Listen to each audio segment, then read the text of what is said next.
Okay, folks, now One, two, Matthew one, two, one, two, Williams, one, two. who's been in the area for a long time, has been making a few circles, but a lot of people have made a few more. 1, 2, He's going to present to 1, you 2, what he thinks is going on, 2. and he's got some wonderful 1, 2, 1, aerial 2. shots. Can you hear me? Yeah. Okay? Are you ready, Matthew? Yeah. Okay, then. Come on in. There.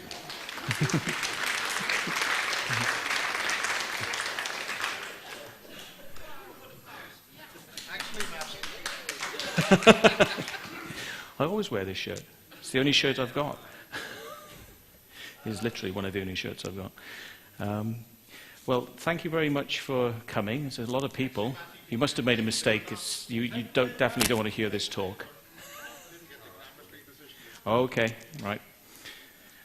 But this is the Circle Maker talk. This is the one where you will get told a little bit about circle making. So if you're offended by that, or a friend of Monique, then, you know, the passes are on sale about 20 miles in that direction. So, okay, Miles? You can't get the staff these days. Yeah.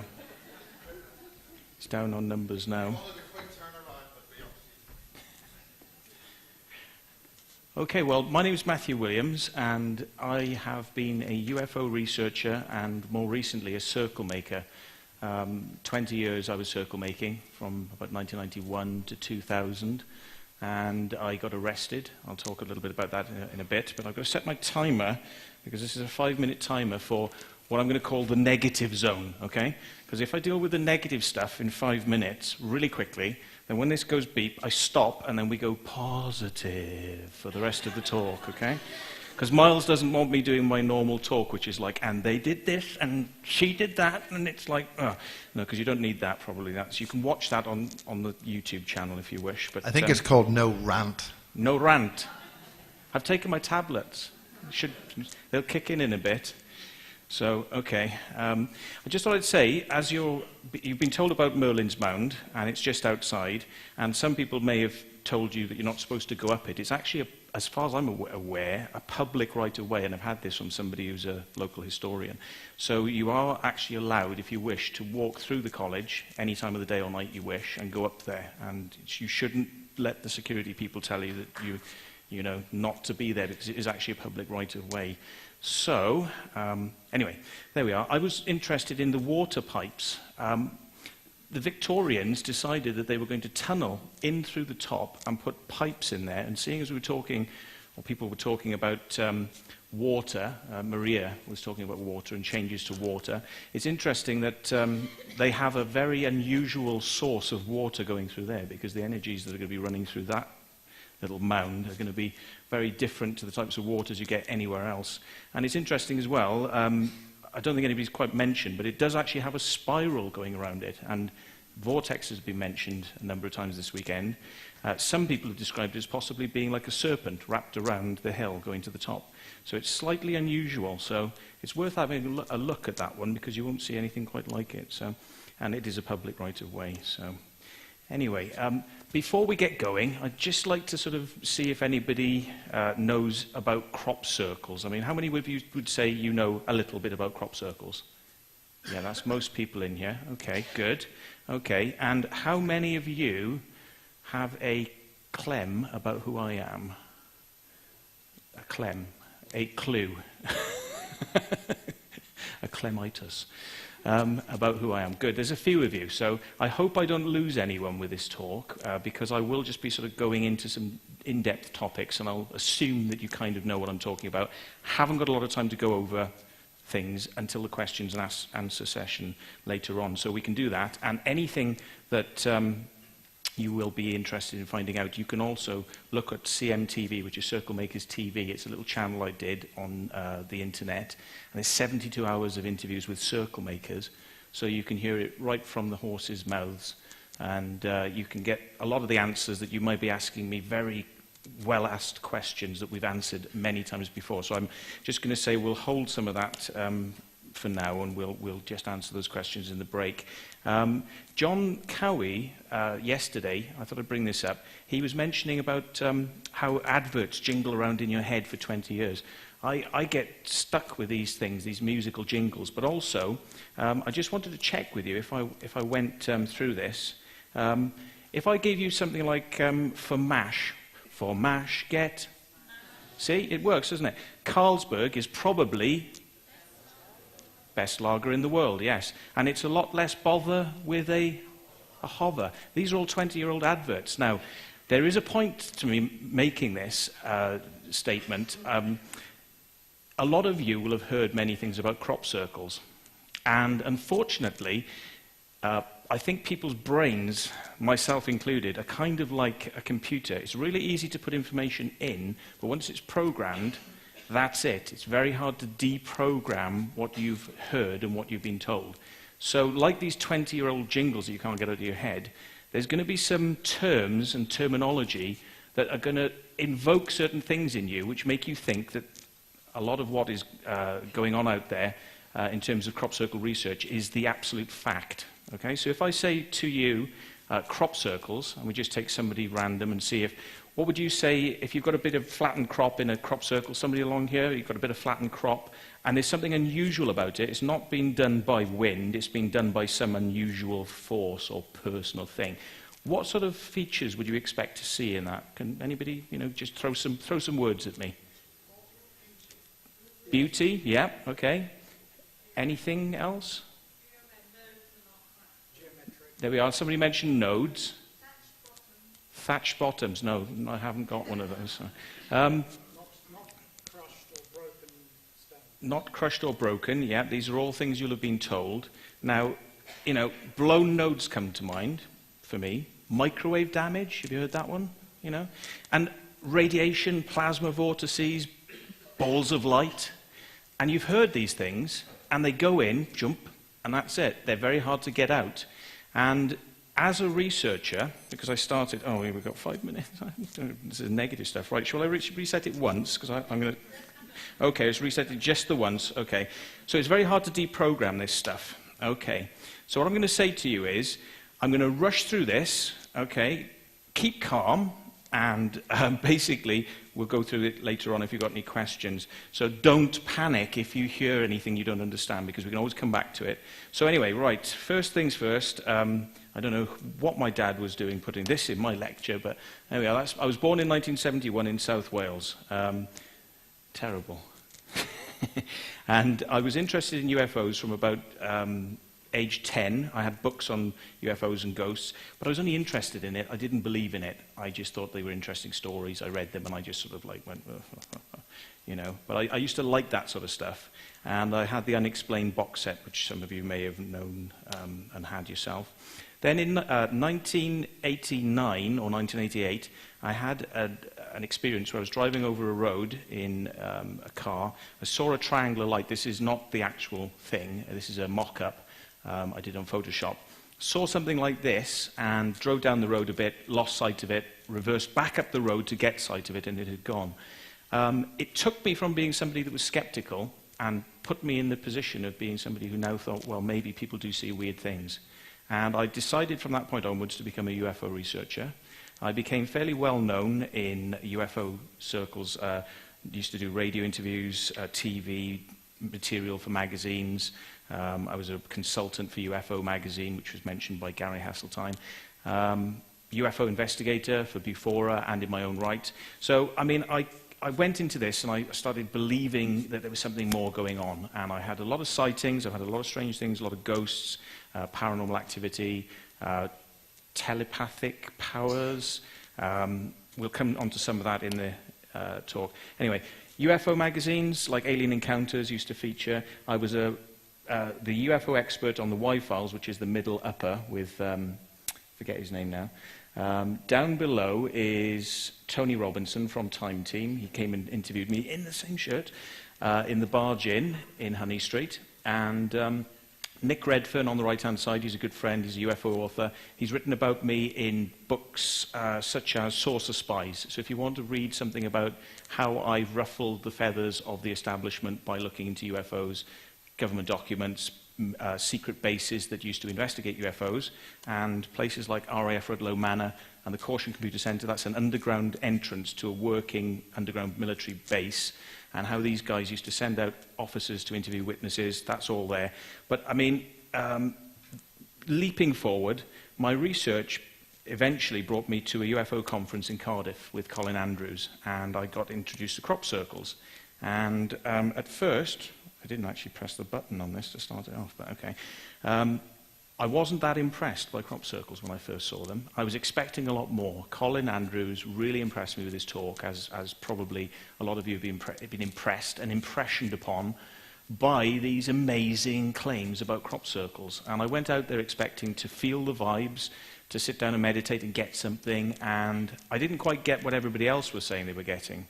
And it didn't impress me. I decided that probably humans were involved, and I wanted to meet those humans, and I eventually had to become a circle maker in order to get the trust of the circle makers who are out there, in order to learn some extra tricks and secrets of the circle making thing. So let's go on to, you probably know this circle. This is one of mine. I can't tell you all the circles I've been involved in, but this is one, the basket weave. Now, people will tell you, and still do say, that this is a completely impossible circle for a human to create. Yet, it was one of mine, and it was one that I was... Is there something crawling across the screen? Okay, we've got a... Oh, yeah, it must be on the lens of the video projector. Okay. So the basket weave, that's one of mine, and... I can only tell you about circles that I've been involved in, and I'm actually quite happy to tell you the ones that were part of my team. I can't tell you when I was on other people's teams because it breaks the confidence and the secrecy that I was asked to adhere to when I started working with these other people. But I have actually done exposés where you can look on the internet and you can see all the circles I've done. So it's on YouTube. Go and have a look. So anyway, right, that's a close-up of one of the basket weaves I did. This was as a kind of memorial circle for my mum when she passed away, and so I did circle a basket stuff, and figuring that the time had passed now, so I'm not going to get arrested for saying that I did that one. I did that after my arrest, but it's a long time ago now. So there we are. Now, okay, that's Lucifer, that's Adolf Hitler. Okay, if those two got together, according to crop circle researchers, and did something rude, they would probably, the progeny would be that thing on the right-hand side, according to crop circle researchers, because I am currently, I think I hold the title of being one of the most hated circle makers out there, because I do this, you see. And that is not allowed because the crop circle researchers want to own this subject and not have anything to spoil the magic and the mystery, basically make a lot of money out of an unsuspecting public by not telling them things that they actually know about this subject. Anyway, they tried to demonize me, call me a government agent, military intelligence. We've got 2 minutes according to this, so I'm... Okay, right, okay. They say that I'm dark, demonic, satanic, Mr. Glickman likes terms like that. At the very least, a criminal, a pervert. Got no job, a worthless parasite. Got no girlfriend, well, I'm gay. So they didn't look into that one very much, did they? And incapable of feeling any love or emotion, okay? Basically, I'm the hate child of Hitler and Lucifer together, and yes. That's what I think I'm like.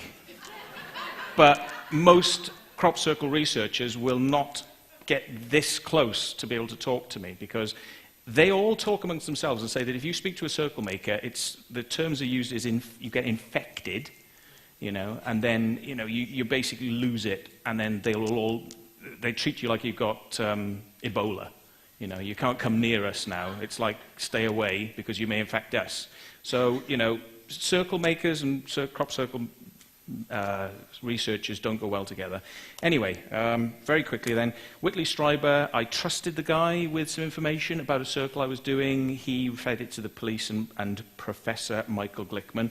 It led to my arrest. That's me recovering my stomper board from the police station in Marlborough. A lot of these people would like to see me out of the way.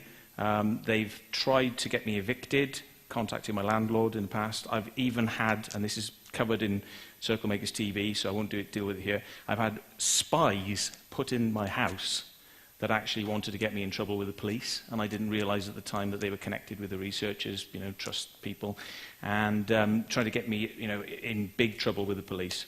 So anyway, I've done a lot to expose the problems with the researchers, and there are a lot of problems. Some are sincere, just misguided. Some are clearly very, very bad liars. And I don't say that lightly. I mean, you've got Professor Glickman, who is not actually a professor. And you've got Dr. William Levengood, and he is not a doctor. Now, rewind back to adverts 20 years ago, things you've heard, those phrases, the things that get you into the subject, right? Definitely that guy on the right-hand side will have had a lot to do with microwave damage, blown nodes, Michael Glickman, plasma vortices, and various other things, blended all together. Right? What you need to do as researchers, if you want to look into this subject, is you need to erase and forget what you think you know about crop circles and start again. So that's it. I've had the beep. I misjudged the time. So we're now on to the positive stuff. So...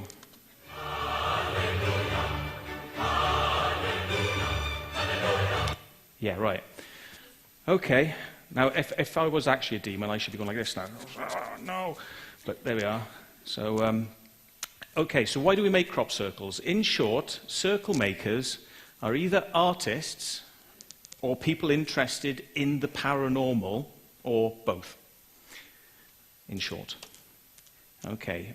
Circles are created by these artists to open people's minds, to give them something interesting to confound them, to make them ask questions, and hopefully get some interesting answers. And along the way, since people started doing this a long time ago, for slightly deceptive reasons, like Doug and Dave, which was they wanted people to think it was UFOs, which they did, even though it wasn't, and now you can't get them to stop thinking it's UFOs, because you can't deprogram people. Once you start something, you can't stop it.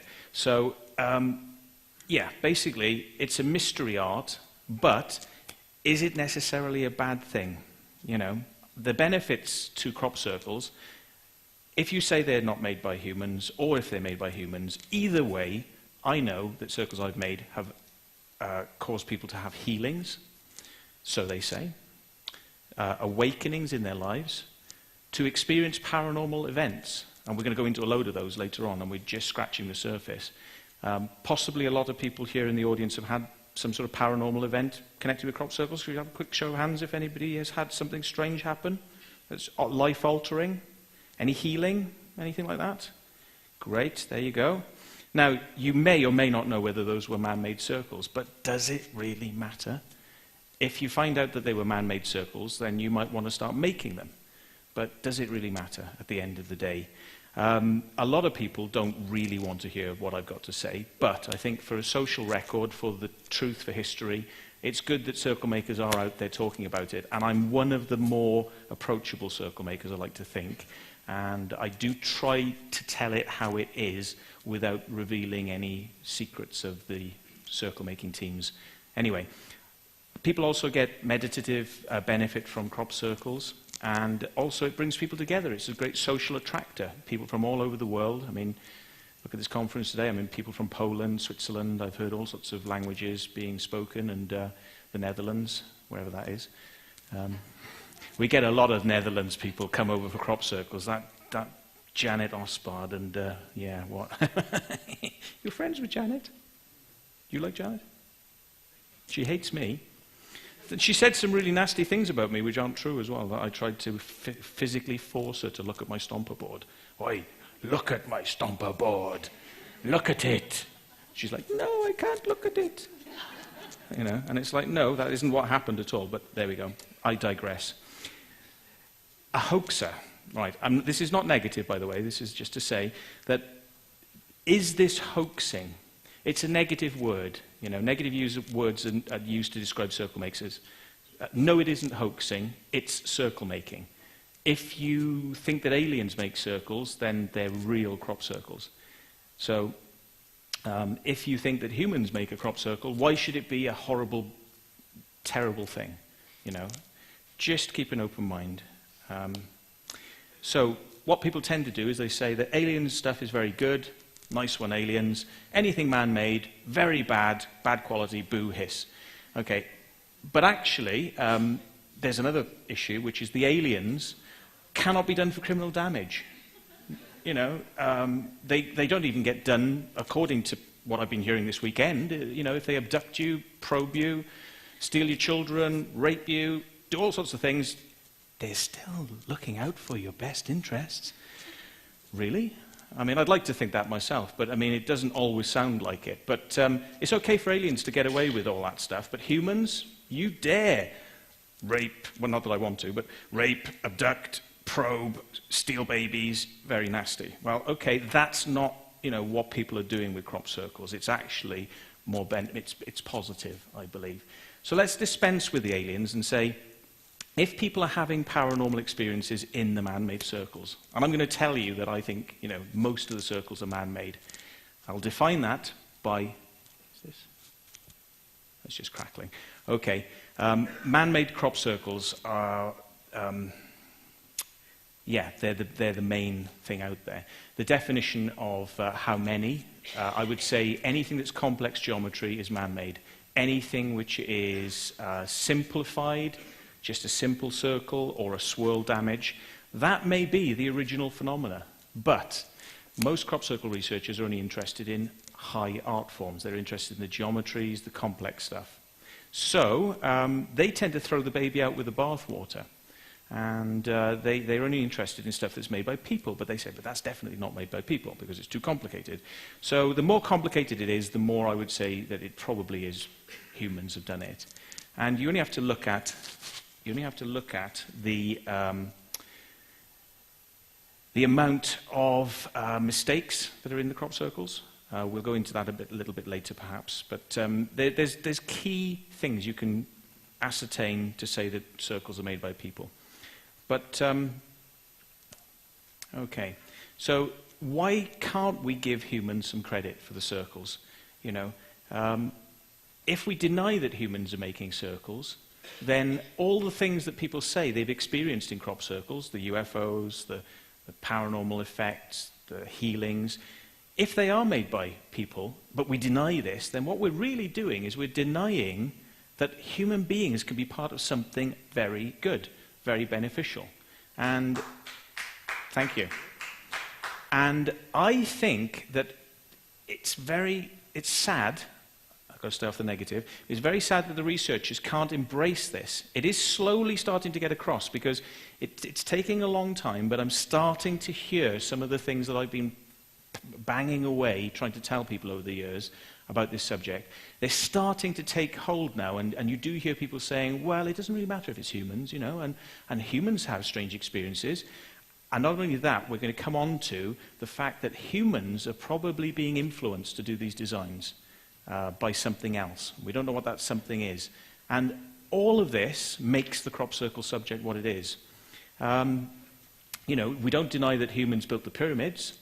And, you know, if we deny that humans are involved, then we're denying that we are capable of interfacing with magic. And I've heard people all this weekend talking about magical things. Now, I don't profess to know what we're doing when we make crop circles because it's more intuitive. You just go out there, you do something that feels right, but then it ends up being something really good for somebody else or yourself. You have a great experience. But we don't know what we're doing. We haven't got like a rule book, an instruction book. And we're going out and playing with this. We're having fun. And we suggest that other people try and do this as well. Because, I mean, there's nothing, I don't see anything that's special about me. Maybe there is. I don't know if there is. But maybe there's, you know, something everybody can do with this subject. It's not about Matt Williams. It's about me trying to tell you that you could go out there and do this too. Okay, there's a criminal element involved. But at the end of the day, my take on that is that who stole the land off us in the first place? Yeah. So if we want to walk across a bit of it or use a little bit of it, surely that's okay, as long as you don't tell anybody. So, yes, don't sell ourselves short. Okay, I've had so many weird experiences inside the crop circles, we'll go on to some in a minute, that now I use positive intent with everything I do, or I did, because I don't make them anymore. And some people say, oh, you just say that. Well, no, I don't actually make them anymore. But when I used to make them, I did orations. And I kind of stopped because I thought, well, being exposed and arrested as a circle maker and exposed, it was going to give me a possibility to do something that many of the other circle makers didn't want to do, couldn't do, which is to go public on why they're making circles and try and set some things straight and try and bring people into this, try and bring people closer to what it actually is, the crop circle subject. But we do an oration because I believe in this stuff. I believe in the paranormality. I don't know what it is that we're connecting with, but I think that it's a good idea to focus the intent of all the circle makers on what you're just about to do. So before you actually start making the design and stomping it down, we all get together, and one or more, usually one, quite often me, because they think I'm a bit soft, who does the oration. And slowly it's started to sort of filter out that other groups have kind of been doing this as well. And I think it helps because different people are there with different ideas, different motivations, and you just kind of say, well, look, we're here, this is meant to be for positivity, the universe is looking down on us, please give us the inspiration to do this really well so that it works great for other people and they have some experiences. It'd be really nice if we could have some experiences, but we're not demanding that. That would be great because we've got a new person here and they may like to see something. But anyway, thank you, universe. Let's do it, okay? And that's basically the oration, is just to kind of focus people's intent into the fact that we're putting positive energy into this. It's not just a mechanical exercise. It's not just a piece of artwork that you have to work your way through. It's actually a positive paranormal thing. So we invite this positive paranormal to interact with the circles, which I think it does anyway, because people have been called in to do these circles. And I believe that people are getting messages, much like the people who've been talking about their experiences here this weekend. The circle makers get the calling to go and do these things. So, on to the experiences. How are we doing for time? We've got 20 minutes, 30 minutes left, is it? 35, great, I like that. Okay, so there's many stories I can tell you about, but only a few here today. And these are the key ones that have happened to me. And some of the other stories, which belong to other people, are best told by those other people. So rather than me tell you their stories, we put it into a 3-hour documentary called Circle Makers, which is freely available on YouTube. It's been there for a number of years. And go and watch it. It might bore you to tears, but the one thing I wanted to do with this, and I'm very keen on, is not editing down people's stories, their experiences, because I don't want to put words in their mouth, and I don't want to chop words off them. So this is a very unedited documentary. We only cut if people need to go to the toilet, etc., etc.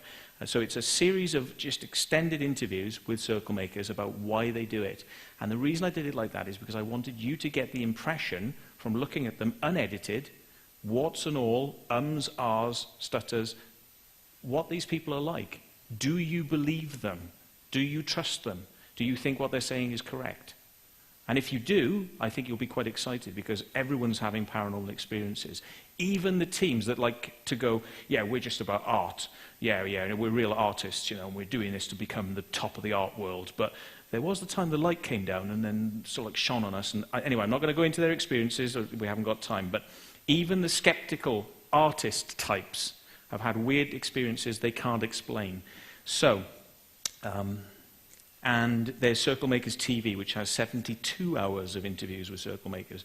So if you're really hardcore, you can go into that. By the way, if you go on my YouTube channel, I apologize in advance. I swear like you wouldn't believe, okay? So I'm being polite with you here today. I don't know why, but when I'm faced with an audience, maybe it makes me behave. But on the internet, I'm unrestricted. So I do come out with some F's and B's. But yes, experiences. The Queen formation. This was an inspired formation, done without a design, per se, made up on the go, but when we got to the field, we discovered that there were people camped at the top end of the field with a telescope, and they were going to be there all night watching the field. And it seemed crazy, because we could see them, at the end of the field. It was a slightly illuminated light at night. When your eyes adjust after 20 minutes in the dark, you can see over a distance. And they would have seen us working, definitely at that distance. But standing at the edge of the field, myself and my friend Paul said, no, this feels right. You know, this feels right. What do you think? And he said, yeah, I get the feeling we should just do it. And I said, yeah, but, you know, it's kind of cuckoo to do this in front of these people because they're going to come in and, yeah. But I think we should. We should do this. And he says, yeah. Now, Paul's actually he would be more scared out of a situation than that normally. And he said, yeah, let's do it. So we did it. Nobody came in. We could see them. They didn't bother us. And we thought, this is too weird. So the usual circle-making thing is you find out what the stories are in the morning from people that were, you know, witness to where these things appear. And we found out that these people were telling people around the pub and the researchers that they were amazed that all night they'd been in this field and a fog bank had come down over the area where the circle was. And in the morning, just before it got light, the fog bank lifted and there was a crop circle there. And we are in that supposed fog area, and we can see them perfectly clearly. So what I'm saying is, we got this feeling it was okay to do it, and this happens a number of times with circles. If it feels bad, walk away. Don't do it. At your own peril. We'll come to a story about that in a bit. But if it feels good, do it. Because quite often you might be responding to some sort of calling which is telepathic and coincidental in nature. It may not come to you for 6 months, a year, 2 years, that you might not realize just what the significance of what you did was. But eventually when you do realize, you go, oh my God. And as a circle maker, I've had many oh my gods. So, okay. Running through these really quickly, okay. These have been explained more on the show. I was in a circle one night. I believe now at this point that there's something bigger going on, and it's raining, and I'm cold, and I'm pissed off. So I'm kind of, you know, doing what I've got to do, but I'm kind of saying, oh, you know, I just really wish it would stop raining. I wish it would stop raining. And then I kind of look at it and just, any chance you could stop fucking raining? And it's like, over the next couple of minutes, things calmed down, the rain calmed down to a mist, and I was like, oh, that's better, you know, so I'm like a little bit happier now because I'm a bit warmer, not so wet. And then as I'm working my way around this circle flattening, I kind of realize, well, it seems to be still raining out there, not in the circle. So I go over to the edge, and I put my arm out, and it's raining. And then I put my arm in, and it's not raining. And I'm like this, and what the hell is this? And I call all my friends over, and I say, look, yeah, stick your arm out. Rain? Yeah? And it's like, no rain. And we look up, and there's an oval in the clouds, and it stays there for the rest of the remainder of the circle. Cuckoo, yeah. Okay, coincidence circles. 2 teams going out on the same night to the same field and working within one tram line of each other on elongated designs. Now, okay, it's a little bit tenuous, but same field, same night, same elongated type design. And we were working one tram line away from this other team. This team here was working at the top of the field. That was us working at the bottom of the east field. And the head of the tail points towards the tail. So the head of the snake points towards the tail, which is up that end of that formation. And I just think that's a little bit coincidental. But don't just go with me on that one, because we've got one that's a little bit better than that. This one. 2 teams, same night, just happens to be my birthday. I wasn't even privy to these people going out because I didn't make circles in 2011 when this was. 2 teams went out. I knew one team because they told me, we made a spiral. And I was like, oh, great, well done. Yeah, but who made the other one? And it's like, well, what other one? There was another one. What, there's another spiral? And I'm thinking, yeah, you guys, you made 2 spirals and you're trying to wind me up with some sort of story, you know, yeah, whatever. And they're like, no, there's another spiral, and it's not quite like ours, and it's down near this place near Mere, and that one on the right was near Avebury. And we don't know who the other team is. And I'm like, okay, well, it might be one of these weird coincidences. And I kind of put it into the back of my mind, and I think, yeah, you know, well, probably winding me up. My birthday. Yeah, right, okay. And then forget about it. Then about a year later, I'm driving down the road and I see a paraglider guy coming down on a parachute. I'm into flying. I've got a pilot's license myself. So I see this guy coming down and thinking, he's going to go into a field. I wonder if he wants a lift. I'll go and ask him. So he comes down into this field near Warminster, near Clay Hill, and he goes, yeah. And there's two of them, two guys, jump in the car, driving along. Oh, thanks, nobody ever picks us up that quick. We normally got a thumb for a lift. And I'm like, okay, cool. So they're like, yeah, what are you into? And I'm like, well, flying, I fly, so great. We're all pilots of a sort. And they go, yeah, what else? And I'm like, well, UFOs, crop circles. And they go, oh, really, crop circles? We made our first one last year. And I'm like, really? And they're like, yeah. We made one, like a spiral. And I said, where? And he said, like, down by Mere. And I'm like, you made the spiral at Mere? And they're like, yeah. And I'm like, wow, I can't believe I'm meeting you. So you must know the other guys who made the other spiral. No, we heard about this other spiral. We don't know these people who were making this other spiral. That's why we thought it was weird, because we did our spiral, and somebody else on the same night did a spiral. And we didn't tell anybody what we were doing. I'm like, here we go. And I say, right then, okay, prove to me then, give me something that tells me why you would do a spiral. What's the significance of your spiral? Well, we're paragliders. We chuck ourselves off the side of hills and we use the thermals. So we spin one way in the thermal, and then when we come out of one thermal, we go into another one, we go the other way. It's just traditional, just to alternate. You alternate clockwise, anti-clockwise. And we stuck that below the hill that we jump off. Bingo. The other team, I know, do not know this team. I believe this now. This is one of many stories about the coincidences that happen to circle makers.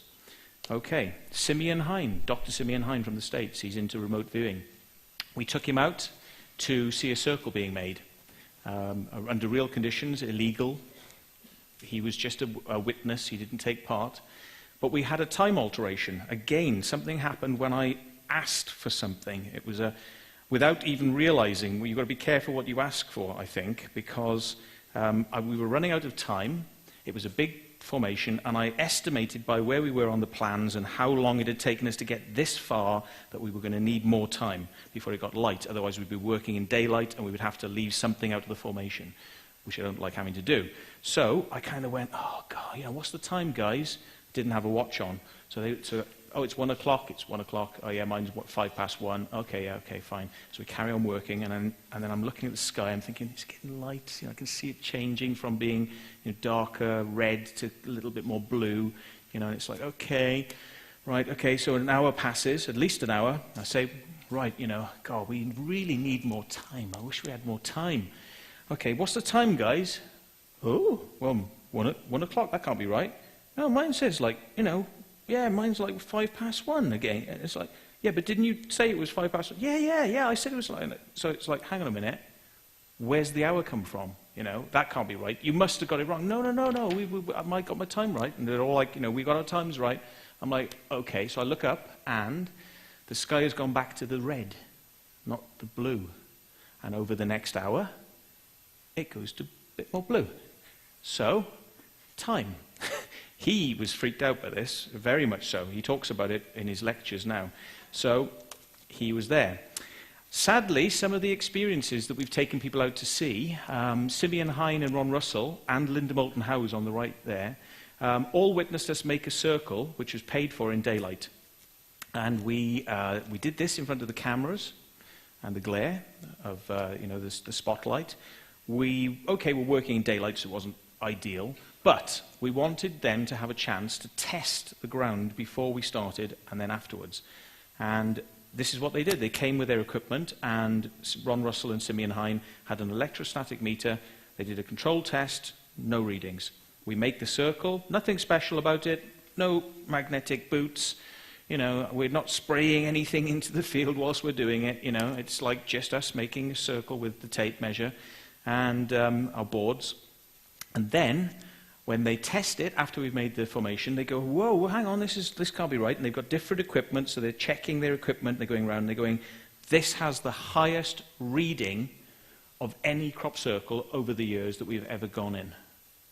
And I said, well, maybe it's because it's so fresh. Maybe it's got more energy, And they're like, well, you've blown us away, because if this is correct and you've made this and it's got the high reading to us is an example of what we would say couldn't be done by people. So have we got it all wrong over the years? And fair play to Ron Russell and Simeon Hine. They've been telling people about their experiences. It's cut them off from a lot of conferences who do not want to hear this stuff. They don't want to hear about it. A lot of people have kind of made up stories about Simeon and Ron being paid off, and things like Colin Andrews got, when he turned around and said that after speaking to myself and a few other circle makers, he now believed that it was mostly man-made. These people get cut off. The research community, the crop circle's so-called researchers, cut them off. They don't want to know about this stuff. Linda watched us do this. Linda saw the equipment. Linda has many times in the past talked about how you can gauge a real crop circle. She watched this experiment take place and the results. She never reported on it. In fact, when she went on her radio show, her next radio show, she said, I saw some people trying to make a crop circle. It wasn't very good, and I think they just work for the CIA. Shum. Next subject. Anyway, no negativity. Stop it. Right, okay. But that's just to prove to you that there's good things going on out here that you aren't getting to know about. So there's the positive. You're not getting told about the good stuff. Okay. Right. Diane Krishna on the left. Sorry, it's a bad photo from the back. It's the only one I could find on the internet of her. For some reason, she's changed her name, and I can't remember what it was, so that's Diane Krishna. She did a meditation circle. I knew nothing of this. I was sitting in my house, getting to about 11 o'clock at night. That's the time of night when you're not going to get a team together at short notice if you decide to go make a circle, if you've got some sort of inner urge. But out of nowhere, boom, it's like somebody switched a light on. You must make a crop circle. I'm like, oh, I don't really want to make a crop circle. Oh, but I feel like I should. No, you don't want to do this. You won't get a team together. Be sensible now. You're not going to get a team. Don't do this. Oh, well, I'll do it without a team. I'll use a tripod, and I'll weight the tripod down, and that'll be my center point, and then I can do it like that. And I could have actually got one extra team member, but I thought, no, I feel like I should be doing this on my own tonight. Don't know why, but I feel like I should be doing it on my own. So I did take this extra person, and I asked them to try and video it with a night vision camera. It didn't come out very well. But I made that circle on the right on my own. It's not big, and you can see that the tape measure lengths are quite small. Otherwise, if they were too long, it would just pull the tripod over. So, it had to be quite lightweight stuff. It's not complicated, and the important point is, Diane Krishna was there. I heard people when I entered this field near Avebury Sanctuary, near Avebury Avenue, sorry, and I heard people, and I thought they were playing a guitar, and I could hear voices, and anyway, so I thought, well, be careful, don't make too much noise. Made this formation again. Anybody know anything about that formation that appeared? The stories came back. Yes, Diane Krishna was there. Oh yeah, she's amazed because they were all meditating on a 6-fold petal, and about 200-300 feet away from where they were meditating, me comes and does what they're asking for. Welcome to my world. And it's a very strange world. This guy called Masao Maki, he's a Japanese author, and he's also appeared in some movies as well, because he's friends with Trey Parker and Matt Stone, the guys who do South Park. But anyway, he actually is the guy who, if it wasn't for him, he lent them money to make their first cartoons. They may not be doing what they're doing now, but he lent them their money to do their first cartoon. So anyway, he's kind of got a name for himself in certain circles. He went out to Wiltshire wanting answers about the paranormal. He asked in his head, he wanted a design. We went out and did the design that he wanted. And when he found out this, because I kind of heard the story and I sought him out and I said, look, I'll probably lose you as a friend here, but do you want to know about the circle? And he said, yeah. So we told him and he went, well, yeah, right, yeah, well, you have to prove to me you can make these things. So we went out and made a formation for him, and he could then see that we can work at night, and it changed his mind. So, we're changing minds, hopefully, with this stuff. Now, we've seen black figures in the crop circles, and this is a photo. A lot of people haven't seen this, but I've tried to get it out there in the past. There's a black figure at the bottom and a black figure halfway up. I've zoomed it in, Okay, and you can have a look at the original print, which is from -2 photographic paper, if you want. I've got it with me, so come and see me in the break. But this black figure is black head to toe, and the other one at the top, there's nothing of any light being emitted at all. And you can see there are dark patches, and there's darkness in the clothes that people are wearing, you know, but these things are just, like, they seem like total black. Now, we've seen black figures whilst out making crop circles, and we've counted them as being team members. And, you know, you kind of go, oh, yeah, that's John, yeah, he's over there, right, I'll go and see Pete. And then you walk over here, and, you know, it's like you see Pete, and then you kind of go back to where you thought, you know, John was, and, you know, John isn't there, and John's over there. And you say, well, did you just come from over there? And he's like, no. And it's like, well, who the hell was that then? You know, have we got an invader? We got somebody who's just sneaked in and standing next to me quite happily, and then, you know, and then he's gone. That's happened a number of times. Look across, see a bunch of people, look away, look back. There's only 2, there were 3. You know, this sort of stuff happening. And so we believe that we are being visited, but not in a negative, nasty way. Never felt anything bad from those types of encounters. So this is, this one. This is Adam's grave. I believe Maria showed you a photo of it yesterday. This is another one. And I was in my car parked on Knapp Hill, and I spent 7 months living in my car on Knapp Hill. Right into the winter, you know, wake up in the mornings, I'd have frost on the inside of the car, you know, wake up from a sleeping bag, you know, clean this frost off, go down the barge, get some food, warm up. And I just loved Wiltshire because I loved the sky watching, and I loved the UFOs and things I've seen in Wiltshire. And I believe that it's the biggest sightings place for me I've ever been to. You know, I don't know about other places in the world, but certainly Wiltshire is a hot spot for me. So I do tell people to come here for that reason. And what with the crop circles as well, it all adds up to one great experience. But I was in my car sleeping, and I looked out of the window and saw a little red light. Now, my colour vision's crap. Okay, so red light to me could have been green, could have been blue. But to me, it was red, so it probably was blue. And I looked up there, and I got my binoculars out, and I thought, who's on the top of Adam's grave then? Okay, what's going on? You know, and there's no reason to suspect anything. It's just like, have a look. And there's a guy up there, and I can see him silhouetted.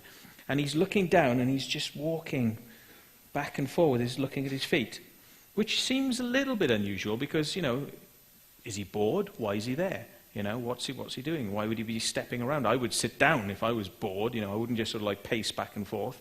But he had a light. Ah, a light. Aha, was he signalling somebody in the Eastfield? Ah, they might be making a crop circle in the Eastfield. Now, of course, I'm not privy to other teams sometimes where they make circles, and I kind of look out my window with my night vision, and I can't see anybody in the Eastfield. So I'm like, oh, okay, so what's he doing then? So I'm like, back up there, there he is still. You know, 10 minutes maybe go by, and, you know, switching between night vision and binoculars. He's still there, and then I kind of, you know, put up the binoculars one more time, and now he's surrounded by people. It's a bit strange. And they kind of, that's a mock-up I've done of what it would look at night, but a lot more silhouetted. And there's these figures up there that look like Native American Indians, and they look like they're hunched over, and they're kind of dancing like this, but around the guy. And he's still sort of just doing this, like he's very nonplussed, you know. And I'm thinking, does he even know there's a bunch of people like round him dancing? Why isn't he getting involved? What's he doing? Well, you know, it's just like, this doesn't make sense. Now, a lot of people might have got excited at that point and gone and had a look, but no, I'm just kind of like, oh, well, there's just a bunch of people up there and whatever. Then, over the next couple of minutes, I'm looking back and forth, and these figures shrink to the size of child height, with the guy still standing tall. Now I'm interested. I get out of the car, I scramble along so I can't be seen, and I run with every last ounce of energy I've got to the top of the hill. I don't pass anyone on the way, and I can see if anyone will be coming down. And when I get to the top, there's nobody there at all. Not the original guy, not these figures, and nobody leaving the field or the hill via any of the ways that you'd normally see, because it's a very good vantage point, and I saw nobody. So I was standing there panting and getting my breath back, and I thought, wow, look at this valley at night. This is like something out of a movie. This is magical. This position at night is one of the most magical sights I think I've ever seen. It's amazing. And the light and what I could see and the layout, it seemed to me that that was designed for a nighttime experience. And I welcome anyone to go up there maybe on a moonlit night and experience that, because I think it's a really wonderful place to go. Never found out what this was about, but more experiences. If anybody's got any ideas, I'd be interested to know. But a lot of people have strange experiences on that hill. It's very famous for it. A ball of light called the Amber Gambler, often seen coming up, going back down. Amber in colour, obviously, by the name. So, chased out of a field. How long have we got? 10, thank you. Right. Chased out of a field. I had a gut feeling that we shouldn't make a formation in a particular field. I don't know why, but I was trying to work out a field, and I got a feeling, don't do that. And I thought, no, I don't get feelings like that. I only get feelings that it's good to make formations and that you should do them. I really don't get this. You know, it's like, so I'm kind of fighting the instinct that I'm getting that this would not be a good idea, that maybe there could be people up there, hunters. You know, it's Tim Carson's land. It's a place called Torsmead Copse, by the way, if you want to go there. And I've heard stories about it being a bit of a weird place, but I'm going, yeah, I'm not interested in that. I don't want to be stopped going to a place because I've heard stories that people have weird experiences there. You know, to hell with that. You know, I'm gonna do this. If it feels wrong, then I'm going to go against that, because I want to see what's going to happen if it feels wrong, because what can happen? Well, we got into the field, and strangely, we were really discoordinated. We couldn't find a place to start, which is like, hello, you know, a place to start. You just go, I'll start there, you know, and you just start. That wasn't good enough. We couldn't get decide on tape lengths, couldn't work out where we were, what we were doing. I was going like, hang on, our heads are fried. It's like something's stopping brain communication here. It's like I can't focus on what I'm trying to do. This has happened one other time as well, but on this particular occasion, I said, no, I'm going to do this. I'm going to do it, right, tape measure, I don't care, just take it out, right, start. Okay, you start, and just start to describe, fighting this instinct that there's something not right, that, you know, maybe we're being watched, and all of a sudden, 3 balls of light come on at corners of the field. And initially, I think, oh, farmers, which is your instant reaction, which is drop down, get into the tram lines, and then work out the way out of the field, quickly all meet at a set point and get the hell out of there. So we ran out of the field, and these 3 balls of light, as I was running and looking back, converged. But they didn't go like torchlights would go, i.e. across the tops of the crop in a beam that you see moving around. It was very, very smooth, gliding motion into the position where we would have started. And we left the area. A friend of mine was left with the boards. I went to get the car. I came back with the car with my friends. We all went up to get the car, left one behind. He was walking up the center of the road with a stomper board in his hand, rigid, like this. And I said, I stopped the car and I said, oi, you know, dickhead, what are you doing? Get in the car. He's like, oh, God, I'm glad it's you. I said, yeah, but how did you know it was us? It could have been the police. What are you walking up the road with the boards for? And he's like, yeah, but man, I didn't care. There was screaming. There was screaming sounds, and it was like, it wasn't an animal. And I said, yeah, it was. It was a fox or something like that. And he, no, it wasn't. It was human. It was screaming, and it was like, it was all around me, and I just wanted to get out of there. And if it had been the police, I would have just jumped in the car. I said, take me away. I'm like, okay, he seems like he's had a bit of an experience. We'll have to just let this go. But, you know, when we felt like we were not meant to do something, when I felt like I was meant to do something and I went against it, that's what happens. So, just kind of shows you, you know, working on these instincts of what's good and bad. So that's a slight zoom up of that. That's a mock, obviously, again. So, catch-22 is that for most believers, if they find out that their prayers in what they're asking for are being created by humans, somehow, for a lot of people, this then deflates the experience. And I've seen a lot of people walk away from crop circles and say, these are people who are heavy researchers doing videos and photography and, you know, doing things, creative things themselves, you know, around the crop circle subject. And because they find out it's people, they walk away. And that's sad. I don't like seeing that, but it does have that effect on some people. But I think slowly and surely more people are coming to a realization that circles are a doorway. As a maker or people experiencing, circles are a doorway to the paranormal. Now, as I said earlier on, is it magic? I don't know. Is it some form of broadcast from human to do a particular design? Or is it from something else down? I don't know. Thank you very much. But what I do know is that we're all having experiences. And in Wiltshire, I have had one of the maddest UFO experiences. Well, I've had two mad UFO experiences. A ball of light like that hanging above us, above Woodborough Hill. That was one. And this one, which was witnessed by loads of people, which is why I include it. Alton Barnes, a helicopter was hovering around. My mate looks over into the field. He says, there's a ball of light by the helicopter. And I'm like, okay. So I get the camera. We get a big spotlight, and we're shining it at the helicopter and the ball of light. And it goes off, and the helicopter comes over us and hovers, and it's fully loaded with missiles. And it's hovering up and down like, piss off with your light. And it's like, so we're like, no, I got light and I'll film you. And it's like, so then he goes away, and we tell people about this, and go up the hill, up the Adams grave and Knapp Hill Road. As we're driving up the road, looking to the right towards Pewsey, my friend says, there it is, because the ball of light shot off. He goes, there it is, it's out there. So we pull off the road into the Eastfield, get out, camera again. He goes, there it is, and he's got better colour vision than me at night, so I'm kind of, I don't know, it could be a street light, whatever. And off it's going towards Pewsey.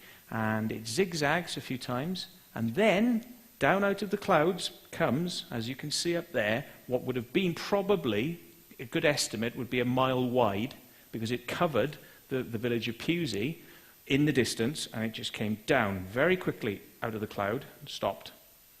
The ball of light went up into the underneath of it. I kind of have footage which is very indistinct, but it is night and it's completely dark, and our night vision is working here. Cameras don't film very well at night, but I have got a little bit of very grainy footage. But the ball of light goes up into the thing, and then it just goes whoosh, straight up, really quickly, and that was it. Lots of people saw the ball of light that night. There were multiple witnesses. To follow it up just very briefly, went back to the same location. Japanese film crew wanted to do a reenactment. So we were reenacting this thing, and Simeon Hine comes up with a laser. I say, oh, you're the guys with Stephen Greer. You've got the lasers. This was years ago, and lasers, not everybody had them then. He says, yeah. I said, you got your laser? He goes, yeah. I said, oh, get it out. And the camera crew people are playing with their cameras and getting lenses on. Japanese producer is standing here. I said, so could you hit that, like, cloud? It's get twilight. Could you hit that cloud with a laser? Yeah, I should be able to. Oh, go on, see if you can hit the cloud. So he points at the cloud and beams a beam of light at the cloud. The cloud then goes boof, and 3 balls of light come out of the cloud. And one shoots off, one zigzag, and one spirals. The producer, and Simeon Hine and me, and my friend are like, wow, my God, film this, amazing, look at it going out. And then to the left of us, a military helicopter, which was completely silent, and just over a little hill, suddenly goes like this, no, and comes up. And I'm like, hang on a minute, your engines don't just go no, like that. And it just hovered, and then went in front of us, and went off. And we're like, did they film that? Did they film all that? And he goes, da-da-da-da-da in Japanese, and he goes, no. And I'm like, what? And he goes, no, they were filming us. They thought we were, like, reenacting the... And I'm like, oh, God. Yeah. If you wish you have cameras for some of the things you experience, but yes, we don't take cameras out with us, unfortunately. So I think I'm just about on time. So was I right on my predictions about crop circles, that there weren't going to be many in Wiltshire this year? I think I was. I did tell people at the beginning of the year.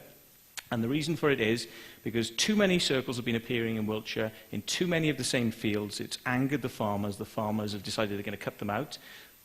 Also, some of the circle makers have gone on to do other things. Some are not making circles, some are living in different areas. And also, the circle makers who are left don't like the idea that certain people are coming in trying to control this subject, like money selling tickets, for something that really circle makers think should be a free art form and left down to people to decide to go and see for themselves. So, the demonization of circle makers has to stop from people like Monique and others, and then maybe in a couple of years' time, Wiltshire will start to get some more circles. But in the meantime, go to some nice places and see them. One sec. That's a photo of a UFO I took above the White Horse. Okay, zoom in. Looks like a bit of a triangle. There you go. And now, right, okay. I'm going to say goodbye, but before I do, go and watch Circle Makers TV. It's very naughty, and I've got some publicity still here for the show, just to show that I don't hold any grudges or bad feelings against people like Professor Glickman, who helped to get me arrested. As you can see here, you know, in this publicity stunt, we've made up. So, you know, on that note, thank you very much for listening, and come and have a chat in the break. Circle making tools, lasers. Thank you, Matthew. Thank you. Right. I enjoyed that. Thank you. And, you should. well, I'm one of the people that had my ass kicked out of the system because I started showing the bad circles. You were telling the truth. Yeah. You see? Yeah. But you answered some of the things that I've been finding on the side of the ones that were man-made. Okay? Do you know what I wanted to say to you, Busty? Don't. I could. Okay, I can't. Yeah, go on. Okay. You said yesterday that, or you've been telling people, I know you tell people, that it's very likely that you had a circle which came outside your house, that you were thinking about a circle may appear or something, you had a feeling, and a circle appeared. What we've been talking about tonight, which I know you know about, is what if a circle maker came to where you were and did that because they knew that you were Busty Taylor and you were thinking about circles and bang. Okay, that's 1954, Matthew. How do we know that there weren't circle makers back then doing this? Yeah, but anyway, thanks. Thank you very much. Right, folks. We got 5 minutes short on this break, so we can catch up on time. And we got David Griffin, so see you in about 10 minutes if you can make it, okay?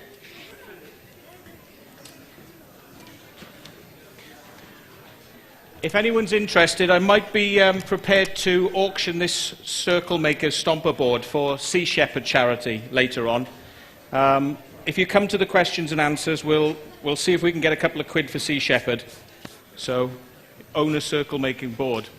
He's not a circle like that. He's just a very naughty boy. I know I am very naughty. I'll turn this off, I think.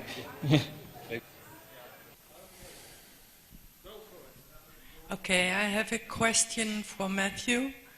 You shared with us beautiful stories and things you experienced, and I was curious, did you see a crop circle that was not made by you, but by a light bulb or whatever, little man or big man? I can't say that I know of any circle that because I would have to know it had been made by an alien. I'd have to, seen the alien making it. There would have to be some kind of level of that going on. There have certainly been plenty of circles where I've not known the author. Every year there's always a couple of circles that'll appear, and we don't find out who's made them at all. So it could just be people coming into the area, this is my estimation, people coming in, having a go, and then never making it publicly known who they are. As I was saying in my talk, I would imagine that because the original phenomena was just simple circles, going back to the historical records, they weren't patterns and designs, they weren't described as kind of like shapes and things.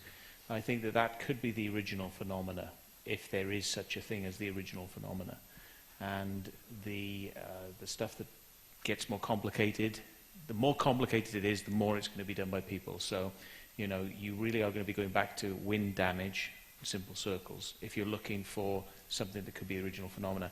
Now, do aliens make some of these circles where I don't know the authors?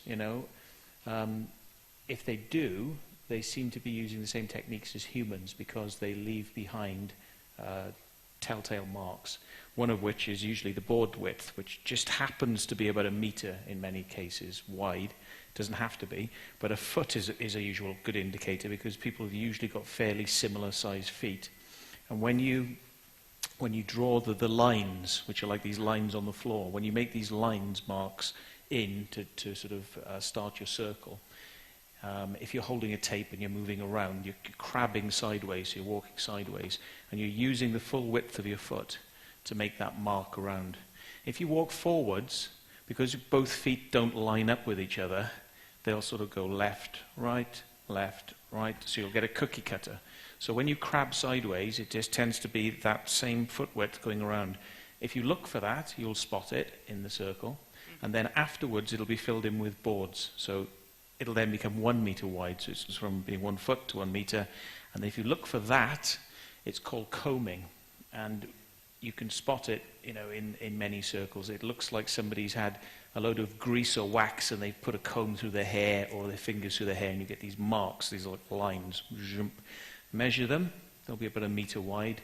They're usually there in most circles, not in all, but a lot. And, you know, you see underlying pathways. If people are correct, and I don't think they are, about these stories of circles just going bing, and just, there's a circle. You know, you get these stories come along, and, you know, I've made those circles in some cases, and my friends have, and you get the stories come out, you know, that these things just appear. Our vast virus database has been updated. Sorry. I happen to be at home, and it's also easier for home. Well, it's not a virus program I would use. I don't know where that came from. Yeah. That was it. Thank you. Thanks. So, yeah, I think that just to finish up was wherever I was at, that you'll notice the marks, but also you'll notice underlying pathways which then get flattened. And when you come up on an aircraft, you can see these marks in underneath. My question would then be, why would the aliens need to use these techniques of putting the lines in first and then flattening on top? Why would they need to do it? Because if it was all done like people say, click, the whole thing would just go down in one go and there would be no pencil lines, as it were, underneath. So, thanks. Thank you.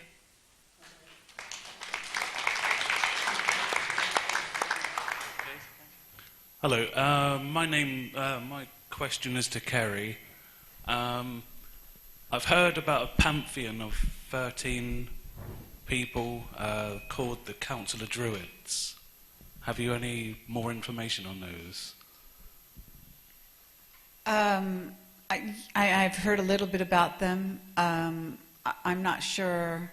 I don't think I have any specific information. I think I met one druid. I can't remember under what circumstances it was, but who you know, a person who believes himself to be a druid, in other words. But as far as the rest of it, you know, I mean, are you talking about the group that is just, they were like featured on a television special recently? More on the lines of the Illuminati. I know that one is referred, I think it's the 13th member is referred to as the penis of the dragon, and it is the whole 13 of them are the dragon. Interesting. No, I haven't heard that reference. Okay. Thank you.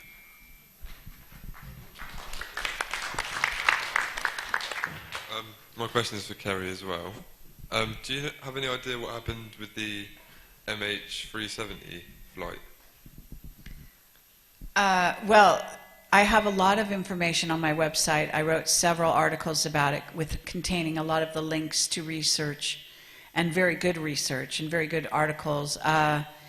It seems that story isn't completely closed yet, but I can tell you that the information I gave you about Flight 17 involves some information that pertained to Flight 370 from Simon just earlier today.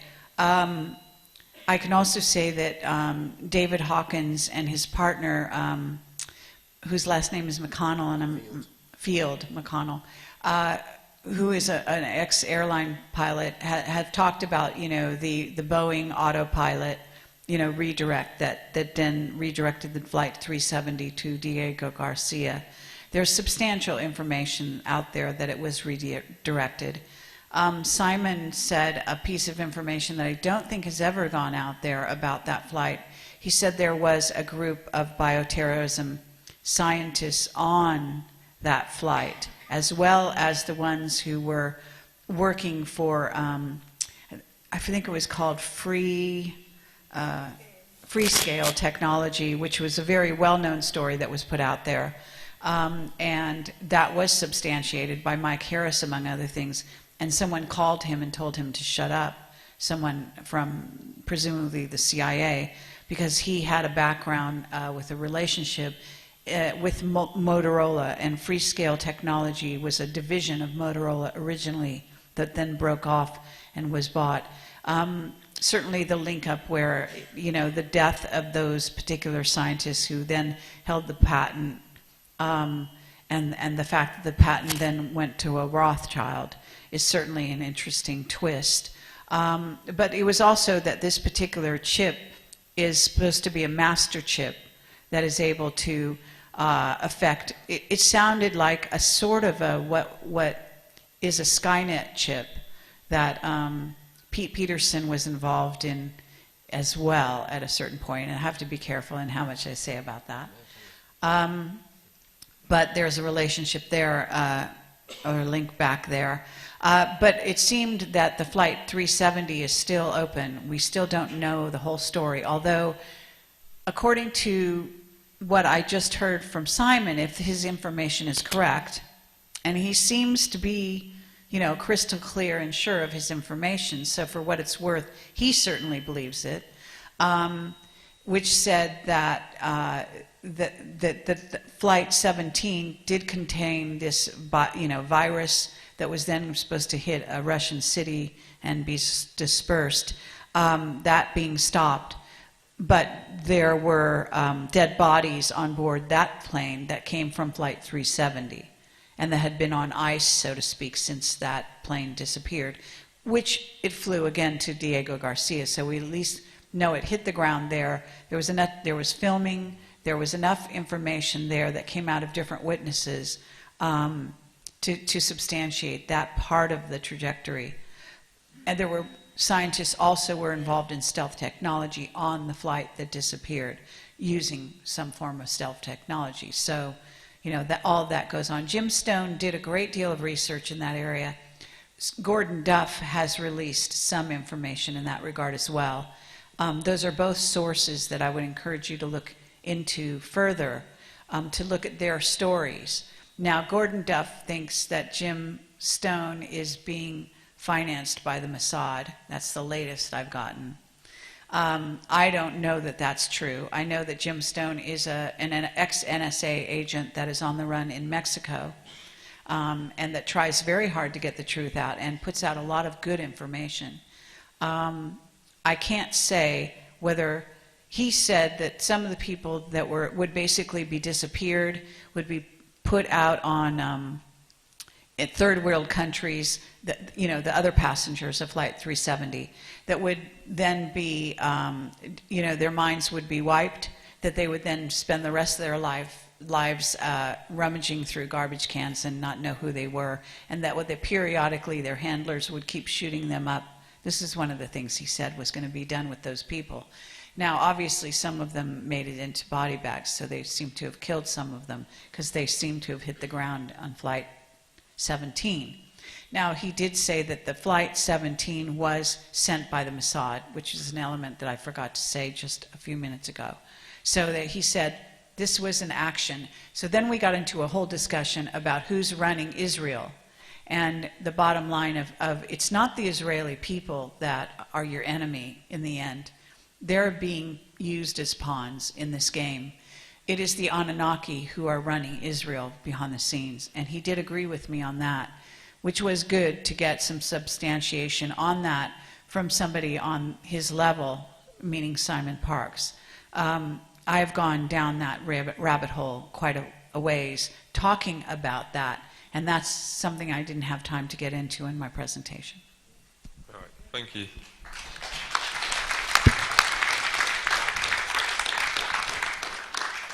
David, hi.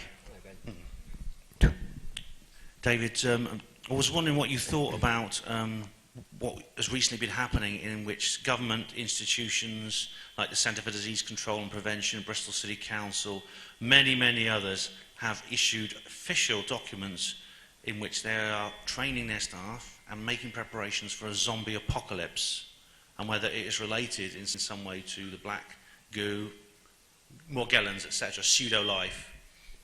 Well, you cover health things, so you may know more about that than me, but I don't know. I mean, is that an official policy? I've missed it if that's there. Is that some official thing from Bristol that's sort of proper council information? Yeah, I know you've been busy, so you may not have seen it, but I posted it on your wall, and I've done some work on it myself, in which I incorporate some of the things that you've been talking about. Okay. And I assure you, I thought it was a joke at first, but it is more and more different institutions are coming out with the same thing. And they seem to, what it means, I'm not sure, but I suspect it may be connected with... Well, my question would be, why use the word zombie in the documentation if they're putting that out, or even insinuate that in a press conference? Because if you want to seriously deal with something like Morgellons or even Ebola and stuff like that, then you deal with it in a serious manner. But on that note, we saw how Kaiser Permanente dealt with the Morgellons thing in the USA under the supposed guidance of the Centers for Disease Control, and they got given, I think it was $200,000, which is not a lot of money, to research the whole of the Morgellons thing. And you know, it's huge. It's affecting people in every continent now. And so you can see that's the derision with which they treat something like Morgellons. That's a very measurable thing and a very dangerous thing and a very weird thing that deserves multi-million-pound funding. And they're not doing that. $200,000 to try and to do a first proper scientific investigation into what Morgellons is totally insufficient. So I don't know. I don't see why they wouldn't treat something seriously if and perhaps not call it something like zombie. But I don't know if you. I'd be interested to know if anything pans out about that and if it starts getting spread. The thing is with zombies, the same as I said with culture with regards to the sort of Morgellons thing as well, and all the black goo and that sort of thing, is that these things start panning into culture, and those are just as much indicators as elsewhere. But the problem is, once you start merging things with like The Walking Dead, which has been on TV series, and all the stuff, the X-Files, or the more recent stuff like the Helix program, then how much is designed to make us think that this is just some sort of illusory thing that's to do with films and media, and perhaps to take our eye off the idea that actually these are some sort of government or ET weapon. I don't know, but I'd be interested if anything more manifests on that level. I'll keep you posted. Okay then, thank you.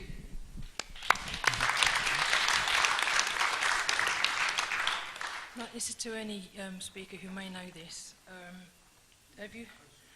Have you heard of the CCR5 Delta 32 gene mutation, how it pertains to the super soldier and the general public and the big pharmacy companies? I'm not really a super soldier person, so I don't know anyone want to... Even if you repeated the question, I'm not quite sure I know. What a gene, I think you said. CCR5 Delta 32 gene mutation. That's a long one. It's on Wikipedia. CC35 gene mutation. It was mentioned in the Super Soldier Summit in 2013. Well, you know, I've been fighting the fact that I am a soldier for years. It's broken me down gradually. I've not really researched the topic that much. Everything goes off on the inside of my head, to be frank. I do know that... I'm begging your pardon, yeah. Rubbish I am. I can't really answer that question. I mean, a mutated gene, I do know that evolution generally happens via a mutation. This is what I have explained to me, is that I'm the next phase in human evolution. I'd rather someone else answer this one, love to be frank with you. I'm struggling. Here you go. Musical microphones. No, I honestly don't understand. Okay, I probably the know more than fully. you then. Yeah, I'm sure you do. I'm gonna have Could you right, tell? Cynthia Brewer was used. She has a testimony. You have to pay for it though. It's the 2013 Super Soldier Summit, and in America. And her DNA was used because her DNA is 616161s, which sounds like 666 to me. And apparently the aliens asked the US government to go and get her blood because it has this certain gene mutation. And apparently it used to be 1.1% of the European population before the bubonic plague It's not Black Death, they're not the same thing. The Black Death is actually a fungus, and anyone can get that. Bubonic plague, though, you can't be killed by it if you're a super soldier, because this is what they want. This is comforting. No, this is comforting because probably Ebola won't get you either. I know I've been infected by, what's that one that's this year?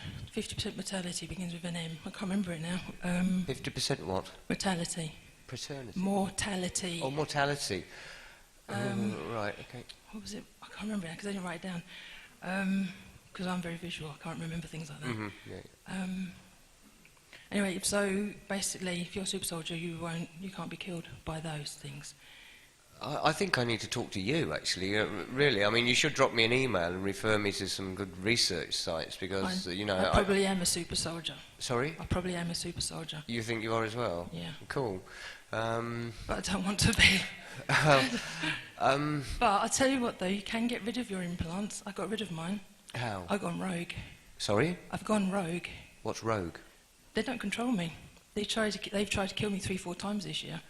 I know that feeling. Yeah, I know that well. Yeah, but how can I get rid of them? With a lot of practice, you have to raise your vibration to purple. Oh no, these things are huge, love, and they're not connected to my brain, and then. Well, once you've done that, then you'll have. Once you've done that, you'll have help because they'll know, whoever's out there, which I don't know because I've never seen them, but I do have all the photographs of the marks that they leave on mine and my family's bodies. Really? Yeah. I mean, I'll be frank, I've had quite a lot of exposure to other targets, other TIs.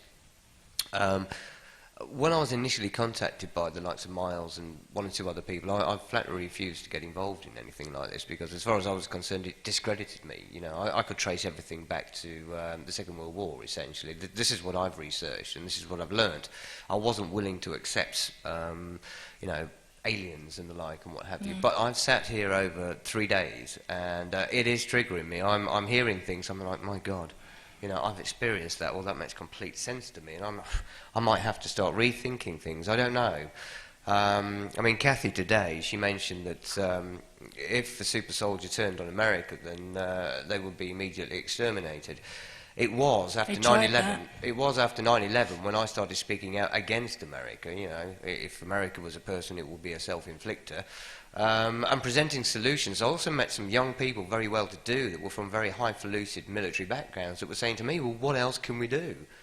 And I said, look, you've got the world. You know, if you forgive them now, we can create, you know, a platform to move forward. Now, that's when they really started hammering me, and that's when, you know, they tried to take me out. So I think Kathy might be right, to be frank. One more thing. Sure. Okay. Look at the end of Tony Stark, the Iron Man 3, and look for where he says he found the hammer, and look at the number plate. It looks like a BR. That's what the number is. BRE. That's the gene name. Bree. Gotcha. In plain sight. Thank you.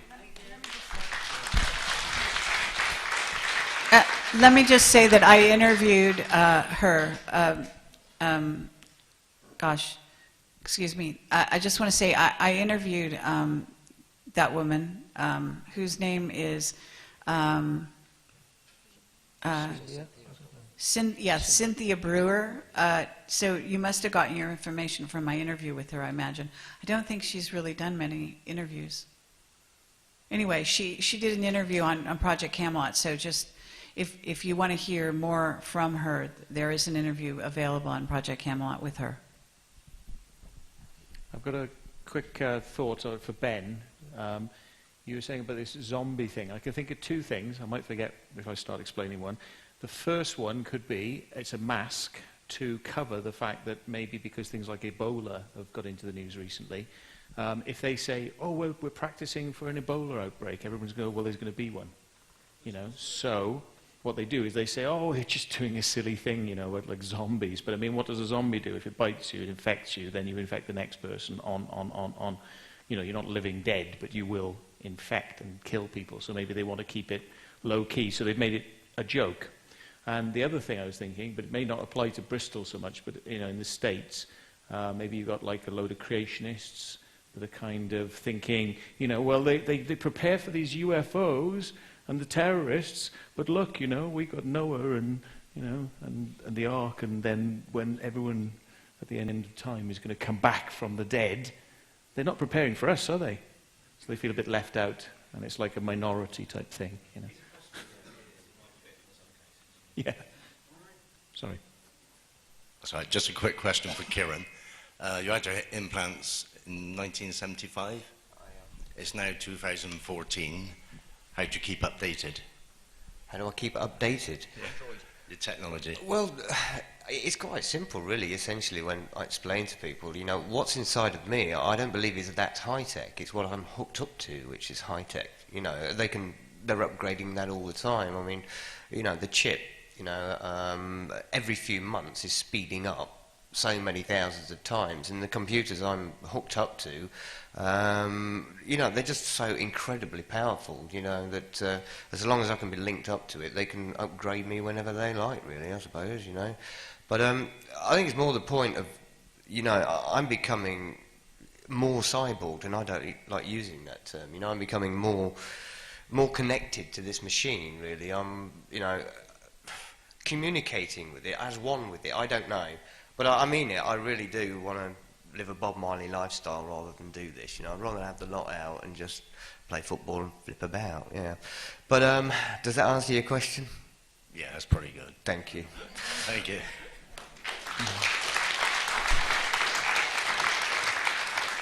Ladies and gentlemen, Miriam would like to do a closing ceremony. All right, thank you for your questions. All right. Maybe Miriam would like to try and see whether she can get anything for this. Circle Maker Stomper Board. It's signed by Tony Robinson. Maybe we can all sign it if you wish. But there we are. I think Miles was joking when he said £100 is the starting, but you can if you wish. You wanna sell it now? Well, do you want to do it quickly? See if it'll take a couple of seconds. Anybody want to offer any money for this, or is Go for it now. Is it totally worthless? We got about 150 for the last one. Before we talk money, can I just close? Okay. Yeah, you go for it. Yeah. And I'll leave the honor of thanking the speakers to Miles, but I want to take my shoes off again, like I did in the beginning, and get my feet on the floor and ground, because a lot of people left already. A lot of people were here yesterday or Friday night only, but we still are very connected because we are still here. The conference is still going on. There's a lot of contact with the planets, not only because of the date, the beautiful dates of 8 and 9 and 10 of August, but it's also the full moon right now, and I had a terrible headache all day long, and now it's gone because it's the tip, it went over the tip. So I feel better. But I just want to ask you, you have had an enormous download of information, but also of energies and input that you're not aware of. Because the times are so fast, things are happening so fast, please protect yourself when you go out there. And with protecting yourself, you protect everybody who has been here, who is involved, and especially these people who carry so much knowledge and so much strive. Let's protect it by grounding and breathing 1 moment, 2 moments, 3. Thank you very much. Have a safe trip back home. Miles.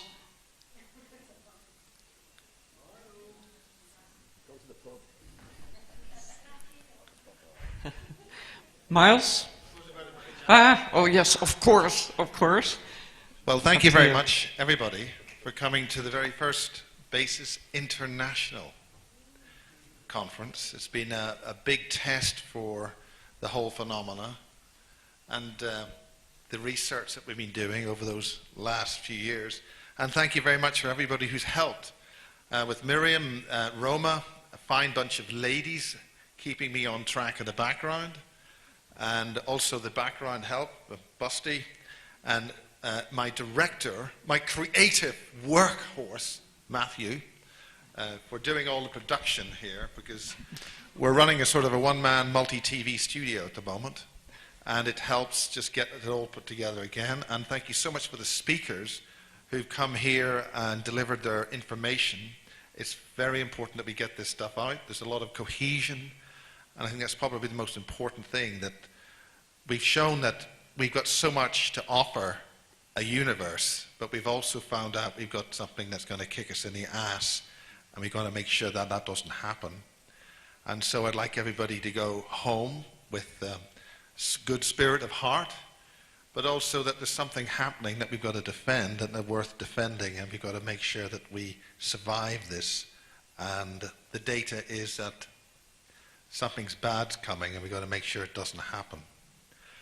Well, with that in mind, I'll wish you a nice social this evening. Maybe next time we'll have a full dinner and a social and music and entertainment and fun. This is the very first main conference. We did have the first actual one in the barge. Bit controversial, that. Very serious things said, very serious things happening. I've deliberately not been speaking so we don't get too depressed. So with a little bit of humor and a joy in our heart, let's make this work. Wherever it's going to be and how it's going to be, let the resources pull together and make us wake up that there's something worth fighting for, and make sure we survive this. Okay? Good night. Thank God you, bless and Miles. safe home. Don't stand in the light.